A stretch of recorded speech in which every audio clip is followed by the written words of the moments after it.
Pendant le déjeuner de Noël chez mon fils, nous profitions d'un moment en famille quand j'ai soudain reçu un appel d'un numéro inconnu.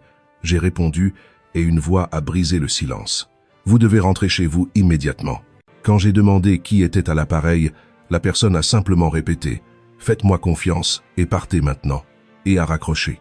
Je me suis levé de table et je suis parti. En arrivant chez moi, je n'en croyais pas mes yeux. La veille de ce jour fatidique, la sonnerie du téléphone avait fendu le silence comme un couteau aiguisé. Mon fils Louis venait de m'appeler, sa voix froide et distante à l'autre bout du fil. « Maman, j'ai décidé que cette année, nous passerons Noël uniquement avec notre famille la plus proche, sans toi. » Chaque mot était comme une pierre dans mon estomac. Je suis resté paralysé dans mon fauteuil en cuir usé, le feu crépitant dans la cheminée derrière moi. Les guirlandes lumineuses colorées qui brillaient à travers la fenêtre semblaient soudain se moquer de ma solitude. « Mais mon fils, nous avons toujours... » « Qu'est-ce qui s'est passé? Ai-je fait quelque chose de mal? »« Il ne s'est rien passé, » répondit-il froidement. « Je veux juste des vacances tranquilles. » Violette soutient totalement cette décision. Ma poitrine se serra. Violette, ma belle-fille, qui chaque année me gardait la fourchette de la dinde, ce fameux os à vœux, la même qui m'avait appelé le mois dernier pour me demander la recette de la farce de Jean, mon défunt mari. Quand j'ai raccroché, je suis resté longtemps immobile dans mon fauteuil, regardant les lumières de Noël extérieures devenir floues à cause de l'humidité dans mes yeux. L'horloge comptoise dans le couloir sonna 8 coups. Chaque note semblait résonner la finalité dans la voix de mon fils. À travers la fenêtre, j'ai vu les flocons de neige commencer à tomber en gros paquets. Les maisons des voisins brillaient d'une lumière jaune et chaude, des familles réunies autour de tables partageant des histoires et des rires. Les Durand, de l'autre côté de la rue, avaient leur sapin visible à travers la grande fenêtre du salon, avec des cadeaux déjà emballés, attendant sous les branches vertes. « Qu'ai-je fait de mal, Jean ?» ai-je murmuré à mon reflet dans la vitre froide. D'un doigt, je traçais des motifs insensés sur la buée, tandis que mon esprit revivait chaque interaction avec Louis ces derniers mois. Avais-je été trop insistante pour maintenir les traditions familiales, trop inflexible pour préserver la mémoire de Jean à travers nos rituels de Noël? J'observais chaque flocon danser dans la lumière ambrée des lampadaires, me souvenant comment Louis, enfant, collait son nez contre cette même fenêtre, comptant les flocons et me suppliant de lui lire des histoires d'aventures hivernales. Cet enfant semblait maintenant un étranger. La nuit s'avança lentement. Le feu s'éteignit complètement, ne laissant que des cendres froides et une odeur de chêne brûlée. J'ai erré jusqu'à la cuisine, préparant machinalement une soupe que je savais que je ne mangerais pas. Pendant que le micro-ondes bourdonnait, mon esprit revenait sans cesse à la voix de Louis, cherchant des indices que j'aurais pu manquer. J'ai décidé de chercher dans l'annuaire. Devrais-je le rappeler, m'excuser pour tout ce que j'avais pu faire de mal. En sortant les lourdes pages jaunes du tiroir, un autre objet est tombé avec elle, le vieil album photo de Jean. Mes mains tremblaient en l'ouvrant. Sur la première page, Louis a 5 ans, son sourire édenté jusqu'aux oreilles, tenant un avion en bois sous notre sapin de Noël. J'ai tourné la page avec précaution. Jean dans notre ancienne cuisine, de la farine poudrant ses cheveux bruns comme de la neige, riant en étalant la pâte pour les sabler. La photo suivante me coupa le souffle. Nous trois ensemble, Jean tenant le bébé Louis contre sa poitrine. Mon moi plus jeune, un bras autour d'eux, tous souriant à l'appareil. Nous semblions invincibles à l'époque, comme si rien ne pouvait nous séparer. Je me suis souvenu de ce matin de Noël il y a 15 ans. Louis descendant les escaliers dans son pyjama Superman. Jean préparant ses fameuses brioches pendant que je feignais la surprise face à son excitation. Quand cet émerveillement était-il mort? Quand mon petit garçon était-il devenu cet étranger froid? J'ai feuilleté d'autres pages. Chaque photographie était un petit couteau qui se tordait plus profondément. Le dernier Noël de Jean, il y a 5 ans, quand le cancer avait déjà affaibli ses mains, mais qu'il insistait quand même pour emballer chaque cadeau lui-même. Louis était venu moins souvent cette année-là, prétextant le travail et des obligations. « Garde la famille unie, Hélène », m'avait murmuré Jean durant sa dernière semaine, ses yeux voilés par la morphine. « Promets-moi que tu ne laisseras pas la distance s'installer entre toi et Louis. » Je l'avais promis. Je lui avais si complètement failli. Le micro-ondes bipa avec insistance, mais je l'ignorais. Rien n'importait, sauf ces moments figés où nous avions été complets. J'ai refermé l'album avec soin, mais j'ai sorti la photo de Jean riant dans notre cuisine. Je l'ai posée sur ma table de chevet, là où je pourrais voir son sourire dès mon réveil. Alors que je me déshabillais pour dormir, Le côté du lit de Jean semblait vaste et vide, comme il l'avait été pendant 5 longues années. Mais cette nuit, il semblait encore plus creux, comme si perdre Louis avait doublé la solitude qui habitait déjà ces pièces. La lumière du matin filtrait à travers les rideaux mal fermés, projetant des ombres grises sur ma table de petit déjeuner. Le journal était plié à côté d'un bol de porridge qui refroidissait pendant que je lisais la rubrique nécrologique, une habitude qui semblait plus pertinente chaque année. La sonnerie électronique du téléphone me fit sursauter, faisant teinter ma cuillère contre le bol. Après la conversation de la veille, tout appel inattendu ressemblait à une menace. J'ai vérifié l'afficheur avec des doigts tremblants, et mon cœur s'est emballé en voyant le nom de Louis. « Allô ?» ai-je répondu, ma voix plus méfiante que je ne le voulais. « Maman. » Cette fois, j'ai remarqué une chaleur qui se glissait dans les bords de ce seul mot. Je veux m'excuser pour l'appel d'hier soir. J'ai eu complètement tort. Le soulagement m'a inondé si rapidement que j'ai dû m'agripper au bord de la table pour me soutenir. « Oh, mon fils, je suis si contente que tu appelles. J'avais peur d'avoir fait quelque chose. »« Non, maman, tu n'as rien fait. J'étais stressé par le travail. Je m'en suis pris à la mauvaise personne. Violette m'a rappelé à quel point nos traditions familiales sont importantes. Nous voulons que tu viennes pour le déjeuner de Noël, après tout. »« Bien sûr que je viendrai, » ai-je répondu immédiatement, la joie pétillant comme du champagne. « J'apporterai la recette de dinde de ton père et je ferai la sauce aux érelles. »« C'est parfait. Apporte tout ce que tu fais d'habitude, » dit-il, puis marqua une pause. Violette est très excitée. Les enfants n'arrêtaient pas de réclamer les histoires de mamie Hélène. Quelque chose dans son enthousiasme sonnait précipité, répété, comme s'il lisait un script. « Louis, qu'est-ce qui t'a fait changer d'avis si soudainement? Hier, tu semblais si décidé. » Je me suis juste rendu compte de mon erreur. « C'est tout, » répondit-il, ses mots se bousculant par-dessus ma question. « Je dois y aller. Appel professionnel. On se voit le jour de Noël vers midi. »« Attends, mon fils, on peut parler un peu. Je t'aime, maman.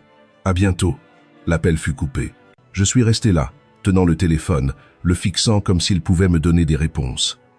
Pendant un instant, une joie pure a parcouru mes veines. Noël était sauvé, ma famille restaurée.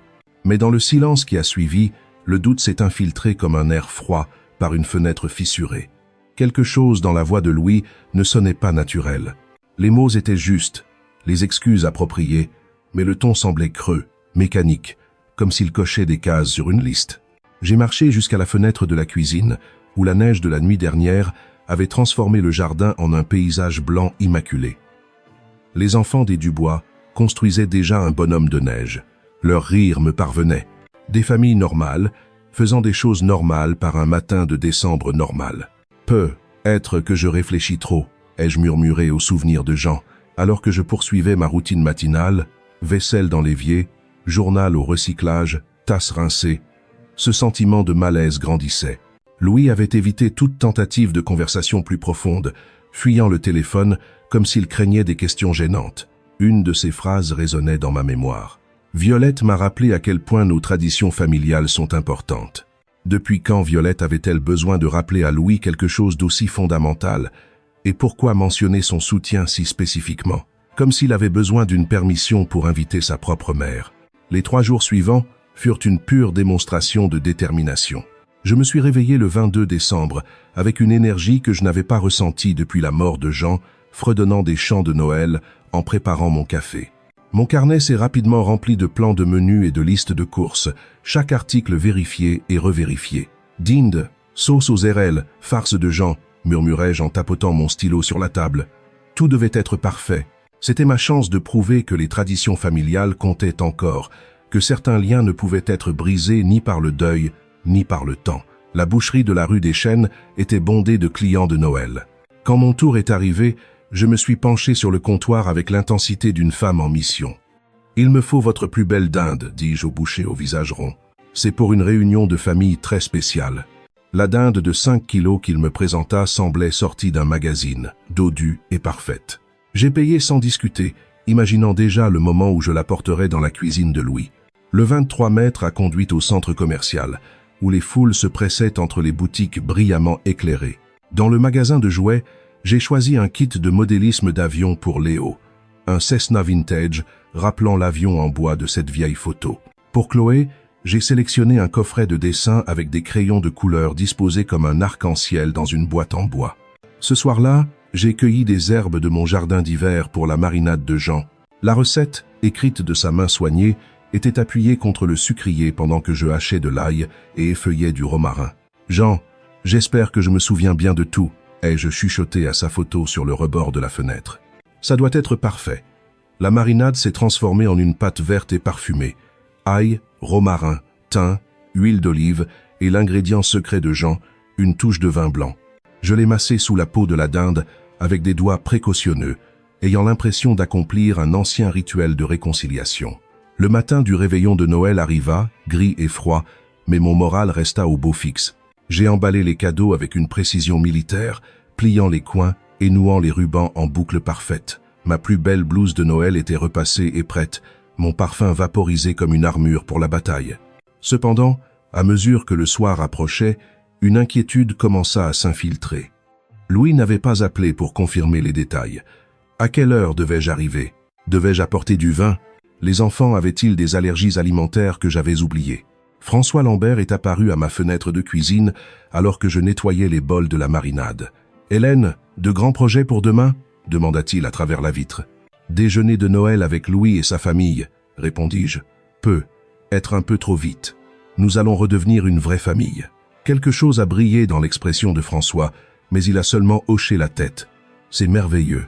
Tu mérites ce bonheur. » Après son départ, je n'ai pu me défaire du sentiment que sa question avait un poids au-delà de l'intérêt désinvolte d'un voisin. En me couchant le soir du réveillon, tout était prêt. La dinde reposant au réfrigérateur, les cadeaux attendant près de la porte. Tout, sauf mon cœur qui battait la chamade, semblant s'obstiner à trouver des problèmes là où il n'y en avait pas. Pourquoi Louis n'avait-il pas appelé? Pourquoi François semblait-il inquiet? Pourquoi cette réunion ressemblait-elle plus à une performance qu'à des retrouvailles? Je suis resté à fixer le plafond jusqu'à l'aube, me disant que l'anticipation apporte toujours de l'anxiété. Demain serait parfait. Il le fallait.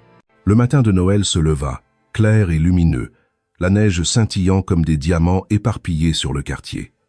Je m'habillai avec un soin cérémoniel, ajustant mon foulard et lissant mes cheveux rebelles. Le plat à dinde me parut plus lourd que prévu, alors que je le portais jusqu'à la voiture avec les sacs de cadeaux. Je me suis arrêté sur le pas de la porte, la clé suspendue au-dessus de la serrure, et j'ai regardé en arrière. Des pièces vides me fixaient à travers les fenêtres givrées, attendant mon retour. Quelque chose de froid me parcourut le dos, mais je chassais cette sensation et me dirigeais vers la voiture. Aujourd'hui, c'était la famille. Aujourd'hui, c'était la guérison. La route vers la maison de Louis crissait sous mes pneus.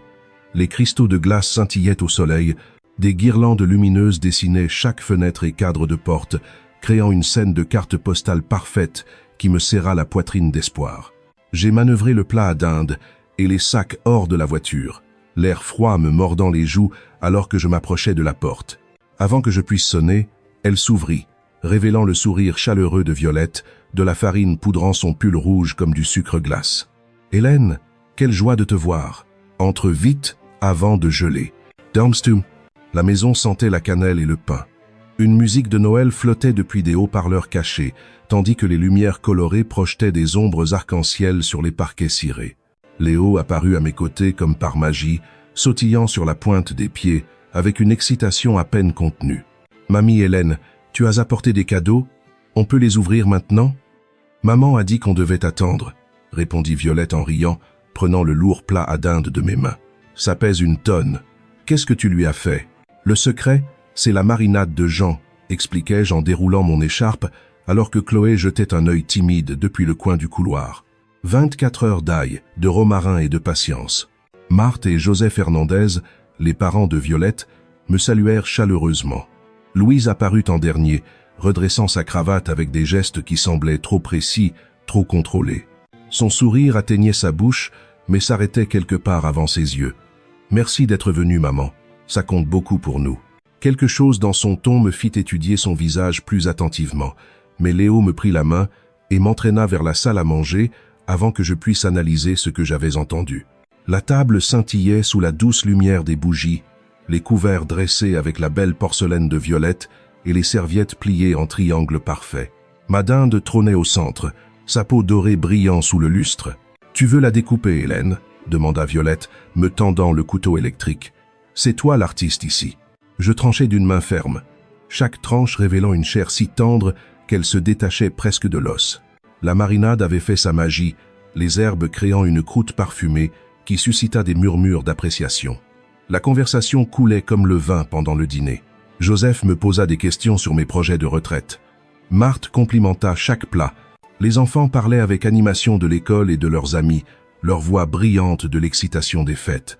Même Louis semblait se détendre, partageant des anecdotes sur son travail qui sonnaient presque naturelles. Mais je remarquais des détails troublants. Comment il vérifiait sa montre quand il pensait que personne ne regardait? Comment il sursautait légèrement chaque fois qu'un téléphone vibrait avec des notifications? Son rire avait les bonnes notes, mais quelque chose en dessous sonnait creux, comme un écho dans une pièce vide. « Mamie, on peut ouvrir les cadeaux maintenant ?» demanda Chloé après le dessert, sa voix douce mais pleine d'espoir. « S'il te plaît, s'il te plaît, s'il te plaît », ajouta Léo, sautillant sur sa chaise jusqu'à ce que Violette pose une main apaisante sur son épaule. Dans le salon, le papier cadeau s'étendit bientôt comme une neige colorée sur le tapis. Les yeux de Léo s'écarquillèrent en déballant le kit d'avion. « Un Cessna comme ceux du salon du Bourget. On pourra le construire ensemble ? Bien sûr, promis-je, sentant une chaleur se répandre dans ma poitrine.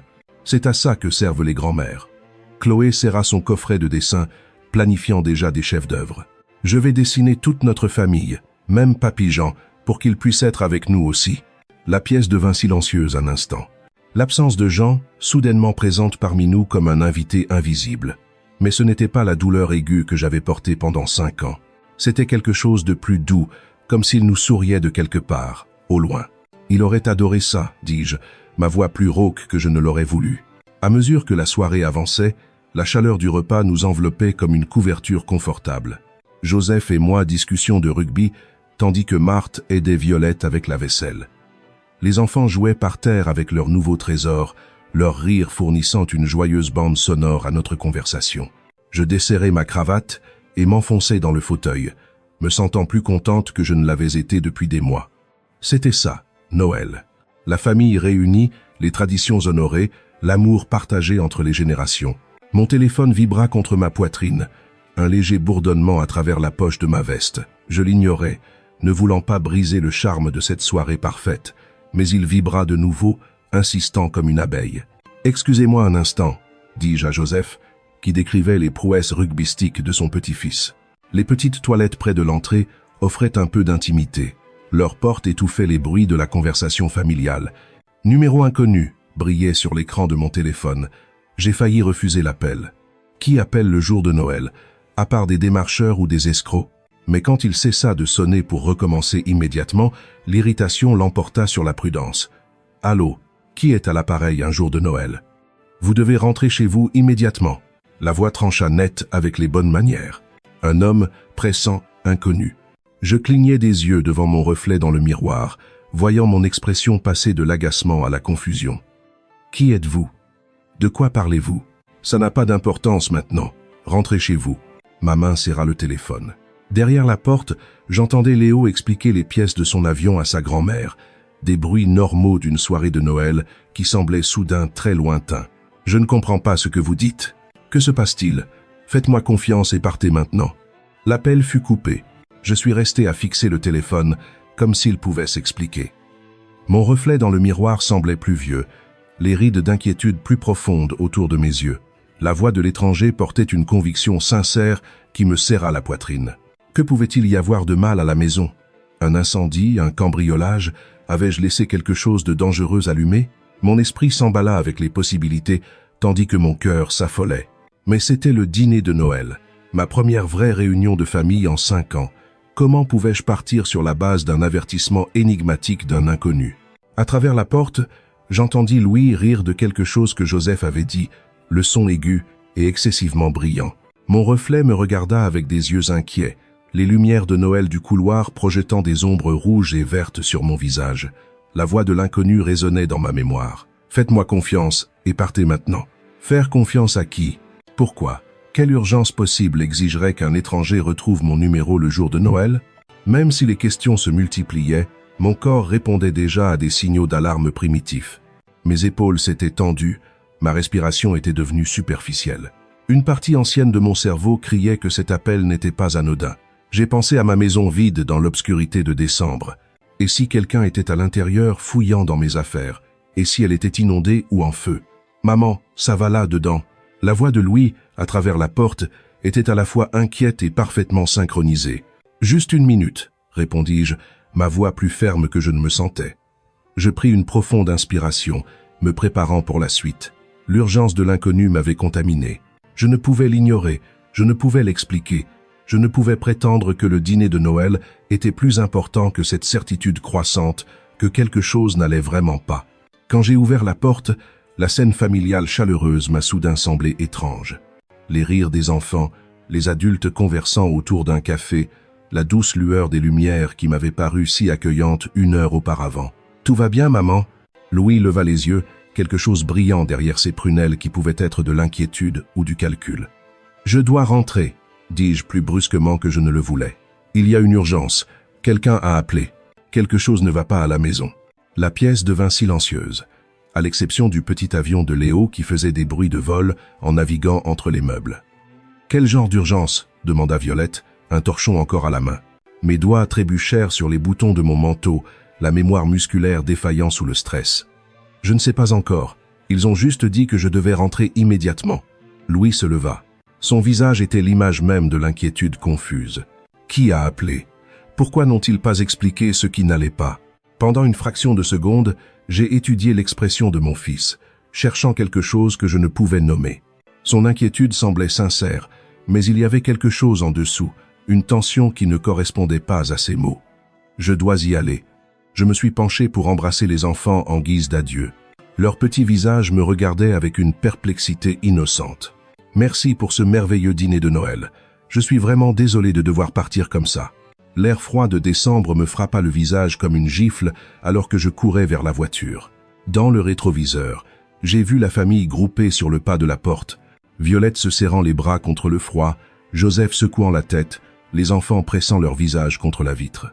Louis se tenait légèrement à l'écart du groupe, sa silhouette sombre se découpant sur la lumière chaude qui s'échappait de l'intérieur. Les rues de banlieue s'étendaient, vides devant moi, les lumières de Noël scintillant de maison en maison comme des étoiles lointaines. La radio jouait Douce Nuit, mais rien dans cette soirée ne semblait calme ou sacré. Mes mains serraient le volant jusqu'à ce que mes jointures blanchissent. Cette voix mystérieuse se répétait dans mon esprit à chaque kilomètre. « Faites-moi confiance et partez maintenant. Mais en qui? Et pourquoi ?» L'aiguille du compteur dépassait la limite de vitesse, tandis que les carrefours vides défilaient dans un flou. Je suis passé à un feu orange, puis un autre, poussé par un instinct primitif qui hurlait « Danger !» Serait-ce un cambriolage? Quelqu'un avait vu la maison sombre et vide le soir de Noël, une cible facile pendant que la propriétaire célébrait en famille. Mais comment un étranger aurait-il obtenu mon numéro de téléphone? Comment saurait-il que je n'étais pas chez moi? Mon esprit revint au comportement de Louis pendant le dîner, la façon dont il vérifiait sa montre, ce rire forcé, le soulagement qui avait brillé sur son visage quand j'avais annoncé mon départ. J'imaginais des liens qui n'existaient pas, où mon fils avait-il semblé presque impatient de me voir partir. J'entrais dans mon quartier, remarquant combien peu de maisons montraient des signes de vie. Le soir de Noël en banlieue signifiait des familles réunies à l'intérieur, rideaux tirés contre le froid, des conditions parfaites pour un crime. Ma maison était sombre au bout de la rue, exactement comme je l'avais laissée, mais quelque chose clochait, une subtilité qui me donna la chair de poule avant même que je puisse identifier ce qui avait changé. Je me suis garé derrière le chêne de François, plutôt que dans ma propre allée. Un instinct exigeait la discrétion. Le moteur cliquetait en refroidissant, seul son dans l'air nocturne cristallin. Le froid me mordit le visage en sortant de la voiture, chaque sens soudain en alerte. La rue familière semblait différente à travers le prisme du danger potentiel. Des ombres plus profondes, des objets communs transformés en cachettes ou en armes potentielles. Ma maison se terrait, sombre contre le ciel étoilé, mais quelque chose n'allait pas dans sa silhouette. Une fenêtre du sous-sol, qui aurait dû refléter la lumière de la rue, ne montrait que l'obscurité. Du verre brisé brillait sur la neige en contrebas comme des diamants éparpillés. Quelqu'un était à l'intérieur. J'ai cherché mon téléphone avec des doigts gourdes, composant le 10 sept, tout en m'accroupissant derrière la haie de François. Un faisceau de lampes de poche balaya la fenêtre de ma chambre à l'étage, méthodique et délibéré. Quiconque était là n'était pas en panique. Il cherchait. « Police, j'écoute. Il y a quelqu'un chez moi. ai-je chuchoté, observant la lumière disparaître et réapparaître à différentes fenêtres. Je peux les voir bouger à l'intérieur, avec une lampe de poche. L'opératrice a pris mon adresse et m'a ordonné de rester à l'écart de la maison jusqu'à l'arrivée des agents, environ 15 minutes, une éternité, pour qu'un voleur emporte tout ce qui a de la valeur et disparaisse dans la nuit. J'ai raccroché et ouvert le coffre de ma voiture. Mes mains tremblaient tandis que je cherchais des outils oubliés. Mes doigts se refermèrent sur du métal froid, une clé en croix laissée après un changement de pneu au printemps dernier.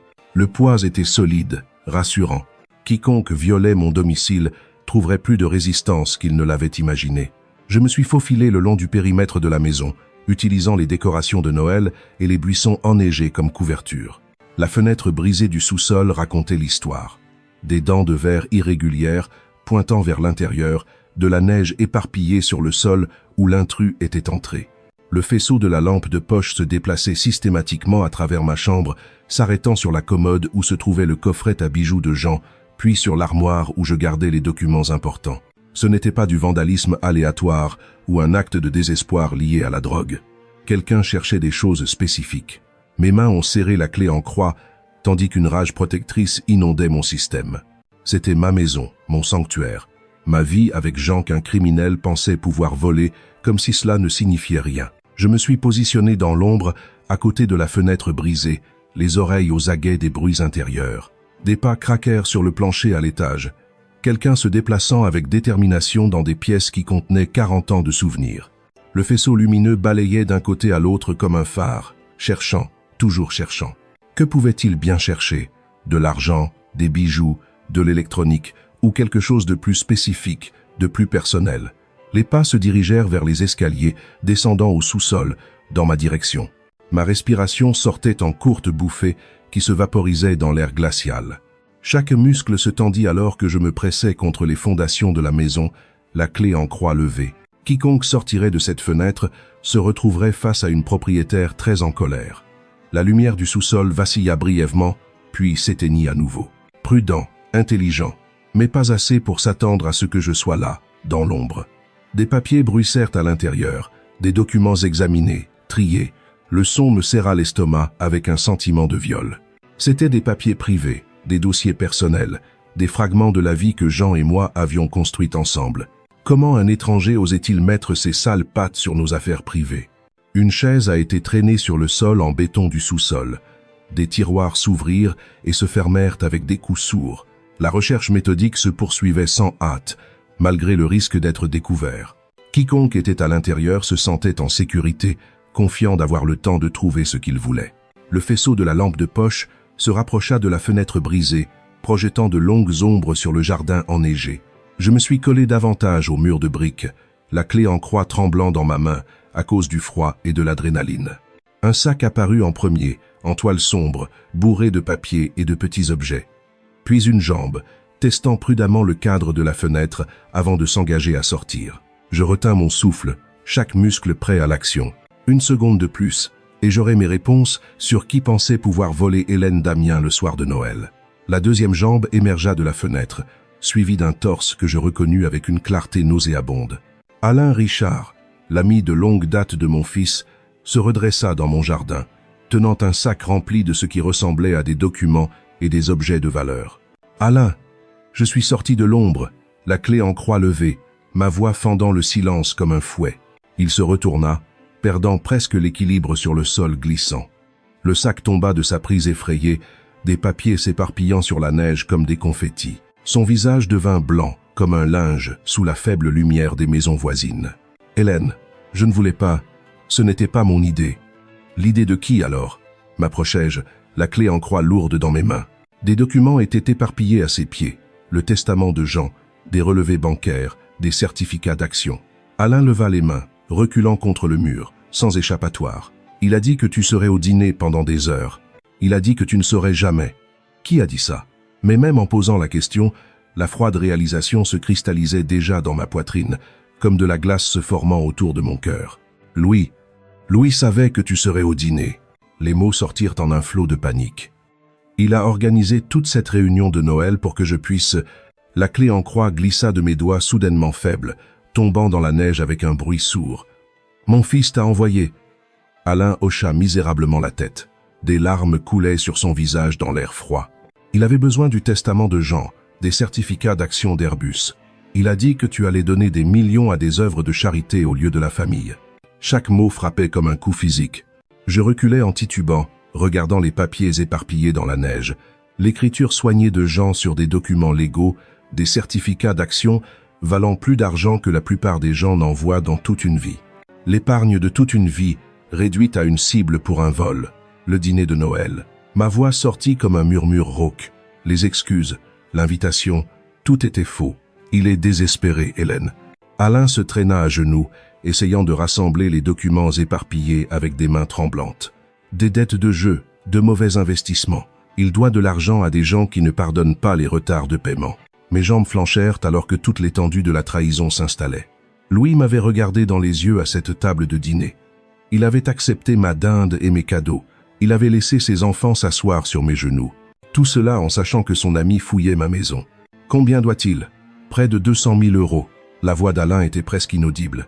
Il a découvert les actions d'Airbus dans les papiers de la succession de Jean.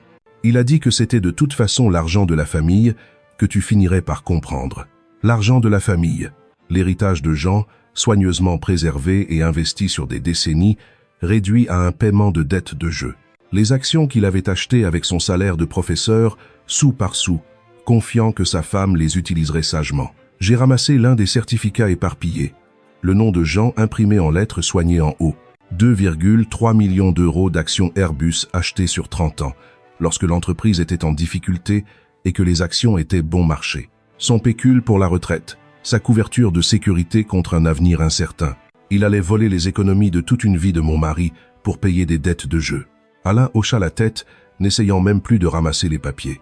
Il a dit que tu ne t'en apercevrais jamais, que les personnes âgées n'ont pas besoin d'autant d'argent de toute façon. La cruauté de cette phrase, rejeter 68 ans de vie comme sans importance, réduire la mémoire de Jean à une cible pour un vol, fit se briser quelque chose en moi comme la glace sur un lac gelé. Mon téléphone se mit à sonner, le son strident dans le silence de l'hiver. J'ai regardé l'écran. Louis appelle. Il se demande probablement pourquoi tu es parti si tôt du dîner, dit Alain misérablement. Il va être furieux que je me sois fait prendre. J'ai regardé le nom de mon fils sur l'écran, mon pouce suspendu au-dessus du bouton de réponse. Derrière moi, les sirènes de la police hurlaient au loin, se rapprochant. Devant moi, éparpillés dans la neige, gisaient les restes de la confiance de Jean et de ma foi en la famille. Le téléphone continua de sonner, insistant comme la culpabilité, exigeant comme la cupidité. Les sirènes hurlèrent plus près, des gyrophares rouges et bleus commençant à clignoter à travers les branches des arbres nus comme un spectacle de Noël tordu. Je me tenais au-dessus d'Alain, qui restait recroquevillé dans la neige à côté de mes documents éparpillés, ses aveux résonnant encore dans l'air glacial. 2 voitures de police tournèrent au coin, leurs phares balayant mon jardin et éclairant la fenêtre brisée comme une preuve sur une photo de scène de crime. Les officiers sortirent avec une efficacité rodée, les mains posées sur leurs ceinturons, les yeux évaluant rapidement la situation. « Madame, êtes-vous la propriétaire qui a appelé le 17 ?» L'officière s'approcha avec une autorité calme, son insigne reflétant les lumières de Noël des maisons voisines. « Hélène Damien, c'est ma maison, et cet homme y est entré par effraction. » Je désignais Alain, qui leva les mains plus haut, comme s'il se rendait à une armée plutôt qu'à 2 policiers de banlieue. La seconde officière s'agenouilla à côté d'Alain, commençant le rituel familier des droits et des menottes, tandis que sa partenaire se concentrait sur moi. « Qu'est-ce qui a été volé, Madame Damien ?» Je ramassais le testament de Jean dans la neige humide, ses bords sombres d'humidité mais le texte toujours lisible. Il a pris des documents financiers, le testament de mon défunt mari, des certificats d'action d'Airbus d'une valeur de plus de 2 millions, des informations bancaires. 2 millions. Les sourcils de l'officière se haussèrent en examinant les papiers trempés. C'est du vol qualifié. François Lambert sortit de sa maison, un peignoir noué sur son pyjama, ses chaussons crissant sur la neige alors qu'il s'approchait. Son visage ridé montrait un soulagement mêlé d'inquiétude. « François, c'est vous qui m'avez appelé ?» demanda-je, les pièces du puzzle s'emboîtant enfin. « J'ai vu quelqu'un avec une lampe de poche se déplacer dans votre maison vers 21 heures, dit-il en hochant la tête aux officiers. Je ne pouvais pas ignorer ça le soir de Noël. J'ai dû retrouver votre numéro dans l'annuaire du quartier. Vous avez sauvé plus que mes biens ce soir. » Je lui serrai l'épaule, reconnaissante pour les voisins qui se souciaient encore assez pour s'impliquer. L'officière regarda entre nous avec une compréhension croissante. Donc, ce n'était pas une effraction au hasard. Monsieur Richard ici savait que la maison serait vide. C'est un ami de mon fils, dis-je, les mots ayant un goût amer. Mon fils savait que je serais chez lui pour le dîner de Noël. Il a tout planifié. Alain, maintenant menotté et assis à l'arrière de la voiture de patrouille, regardait par la fenêtre avec l'expression de quelqu'un qui voit son avenir s'effondrer. L'officière, prenant sa déposition, hocha la tête gravement à mesure que les détails émergeaient. Les dettes de jeu, le vol planifié, la manipulation des traditions familiales. Mon téléphone sonna de nouveau, le son strident contre l'atmosphère officielle de la scène de crime. Louis, sur l'écran, comme une accusation. « Je devrais répondre ?» demandai-je à l'officière. « Allez-y. Ce pourrait être intéressant d'entendre ce qu'il a à dire. » J'ai accepté l'appel, le mettant sur haut-parleur pour que les officiers puissent t'entendre. « Allô, maman, où es-tu » On s'inquiète tous. Sa voix avait exactement le bon mélange d'inquiétude et de confusion. « Ça fait plus d'1 heure que tu es parti. Je rentre, mon fils. Nous devons avoir une conversation. » Un silence s'installa sur la ligne, et je pouvais presque entendre l'esprit de Louis s'emballer pour interpréter mon ton. « Est-ce que ça va ? Tu as l'air différente. Tout deviendra très clair très bientôt. » J'ai raccroché avant qu'il ne puisse poser d'autres questions.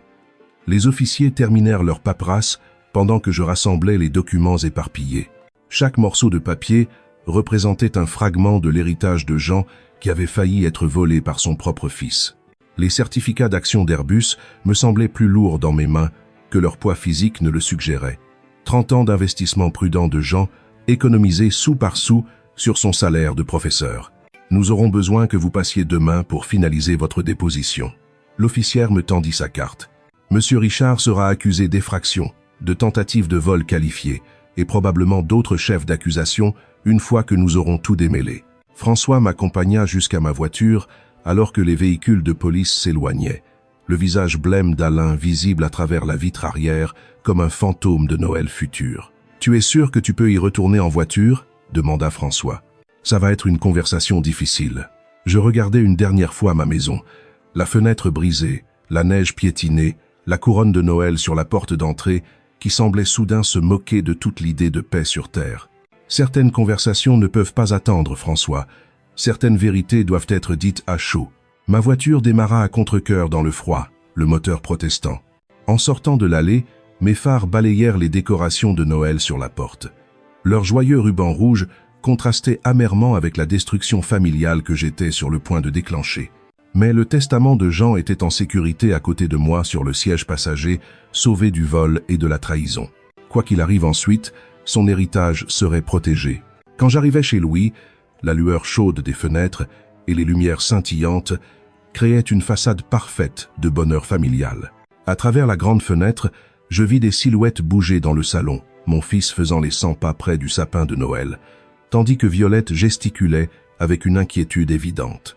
Les documents récupérés gisaient sur le siège passager comme des pièces à conviction. Le testament de Jean, légèrement humide mais parfaitement lisible. Les certificats d'action portant sa signature soignée datant de décennies. Je les pris avec précaution. Chaque papier une arme dans la bataille pour la vérité que j'étais sur le point de mener. Je n'ai pas sonné. C'était toujours la famille, même si ce mot avait été empoisonné par la cupidité et la trahison. La porte d'entrée s'ouvrit sur une scène de vie domestique inquiète. Violette pliant des torchons près de l'entrée de la cuisine. Joseph lisant un magazine pendant que Marthe faisait des mots croisés. Les enfants étaient étalés sur le tapis avec leurs nouveaux jouets. Tous levèrent les yeux quand j'entrai, et je vis le visage de Louis passer du soulagement à la confusion, puis à une alarme croissante alors qu'il remarquait mon expression. « Hélène, Dieu merci !» Violette se précipita vers moi, une inquiétude sincère sur ses traits. « Que s'est-il passé? Tu as l'air terrible. Demande à ton mari ce qui s'est passé, Violette. » Je posai les documents sur la table basse avec une cérémonie délibérée, les arrangeant pour que tout le monde puisse voir l'écriture familière de Jean sur le testament, le papier officiel à en-tête d'Airbus sur les certificats, les numéros de compte sur les relevés financiers. Louis fixa les papiers comme s'ils étaient à la preuve de sa propre exécution. « Maman, je ne comprends pas de quoi tu parles. Ce sont le testament de Jean et les certificats d'action d'Airbus qu'Alain a tenté de voler ce soir. Il est actuellement en garde à vue, accusé d'effraction et de tentatives de vol qualifiées.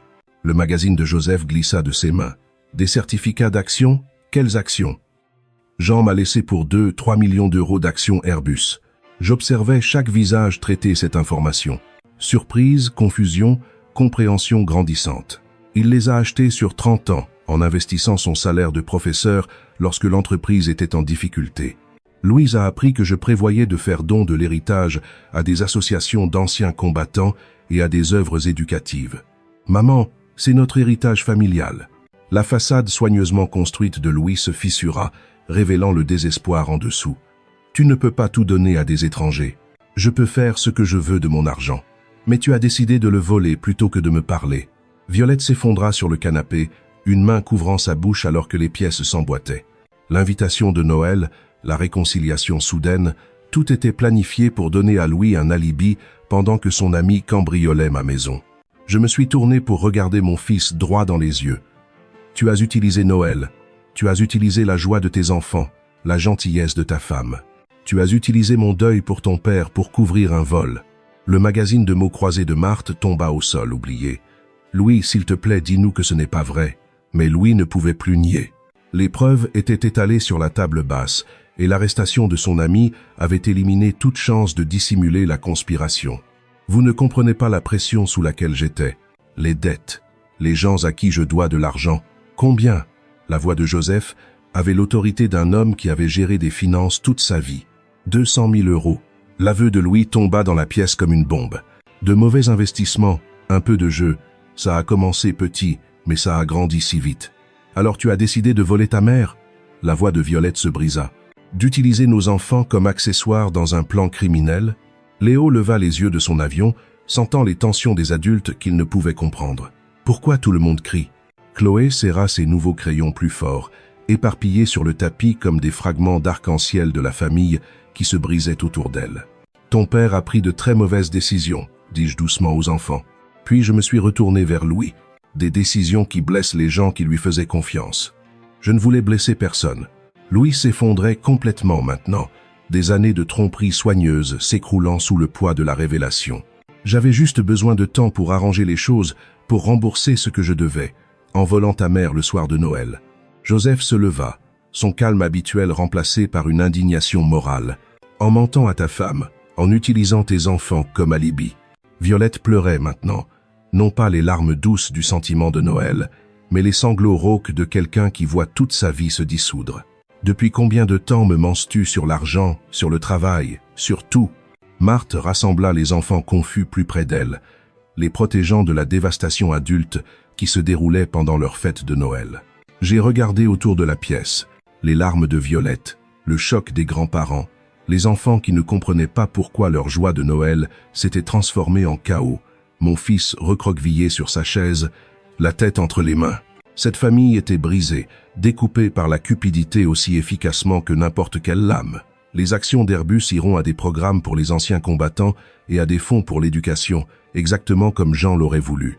Je pris les documents de la table, me préparant à quitter ce naufrage. Il croyait en l'aide aux autres, en la construction de quelque chose de significatif. Tu as transformé son héritage en une cible de vol. Je me suis levé pour partir, m'arrêtant à la porte pour regarder en arrière la scène de Noël détruite. Violette pleurait toujours. Joseph consolait Marthe, les enfants assis, confus, au milieu de leurs jouets éparpillés, et Louis, recroquevillé sur sa chaise, la tête entre les mains.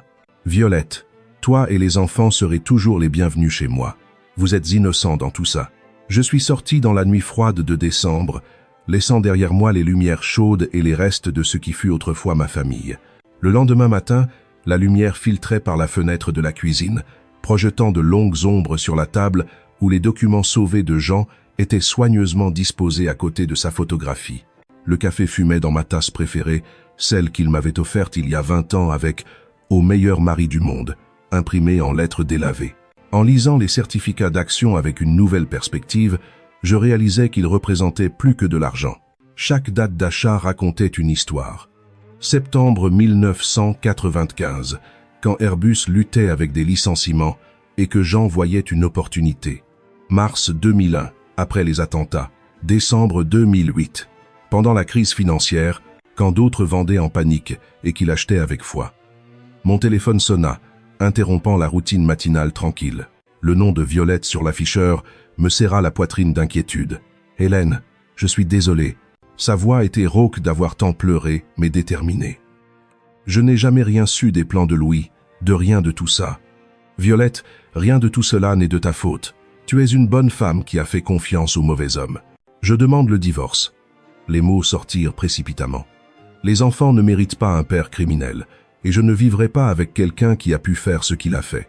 Tu seras toujours la bienvenue dans ma vie, toi et les enfants. Merci. Ça compte beaucoup. Après avoir raccroché, je fixai la photo de Jean, me souvenant de nos conversations sur la famille, les valeurs, ce qui comptait vraiment. Il aurait eu le cœur brisé par les choix de Louis, mais fier que la vérité ait enfin éclaté. On frappa à la porte, interrompant ma réflexion. François se tenait sur le perron, l'inquiétude sur ses traits vieillis. « Comment tu tiens le coup, mon ami ?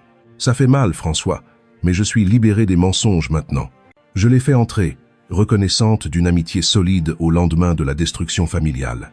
Tu as fait ce qu'il fallait. La vérité compte toujours, même quand elle est douloureuse. Je lui ai servi un café, discutant de questions pratiques, changer les serrures, mettre à jour les systèmes de sécurité, réviser mon testament pour m'assurer que Louis ne puisse jamais accéder à l'héritage. « Que feras-tu des actions de Jean ?» demanda-t-il en examinant les certificats. « Honorer sa mémoire, des associations d'anciens combattants, des bourses pour étudiants, des programmes communautaires, des choses qui construisent les gens au lieu de les détruire. » François hocha la tête avec approbation. Il aurait aimé ça. Après son départ, j'ai appelé mon notaire pour programmer une révision de testament et contacter la banque pour ajouter une sécurité à mon coffre-fort. L'héritage de Jean serait protégé de la cupidité, utilisée aux fins qu'il aurait soutenues. La maison semblait différente maintenant, non pas solitaire, mais paisible. La tromperie était partie, la prétention avait été levée. J'avais 68 ans, avec des amis qui valorisaient la vérité, une belle-fille qui chérissait l'intégrité, des petits-enfants qui méritaient de meilleurs modèles. Mon téléphone vibra avec un message de Violette. « Les enfants veulent savoir quand ils peuvent revoir mamie Hélène. » Je souris en répondant. « Quand ils veulent. Nous allons construire de nouvelles traditions. » En regardant la photographie de Jean sur la cheminée, je sentis sa présence guider mes décisions. L'argent qu'il avait économisé aiderait des vétérans à trouver du travail, financerait des bourses pour des enseignants comme lui, soutiendrait des programmes qui renforcent les familles. « Tes actions aideront les gens à construire de meilleures vies, » dis-je à son image, exactement comme tu l'aurais voulu. Louis avait choisi la cupidité plutôt que la famille, les mensonges plutôt que l'amour, le vol plutôt que la confiance. J'avais choisi l'honneur plutôt que le sang, la vérité plutôt que la convenance, l'intégrité plutôt que le confort. Le soleil du matin entrait par les fenêtres, illuminant des particules de poussière qui dansaient comme de petites prières dans la lumière dorée. Dehors, la neige recouvrait le quartier d'un blanc immaculé, offrant la promesse de nouveaux départs. L'avenir s'étendait devant moi, plus petit que je ne l'avais prévu, mais plus propre, plus honnête, construit sur des fondations qui ne s'effondreraient pas sous la pression. L'héritage de Jean était en sécurité. La vérité avait vaincu la tromperie. La vraie famille, celle construite sur l'amour et le respect, plutôt que sur le sang et l'obligation, continuerait. C'était suffisant, c'était tout.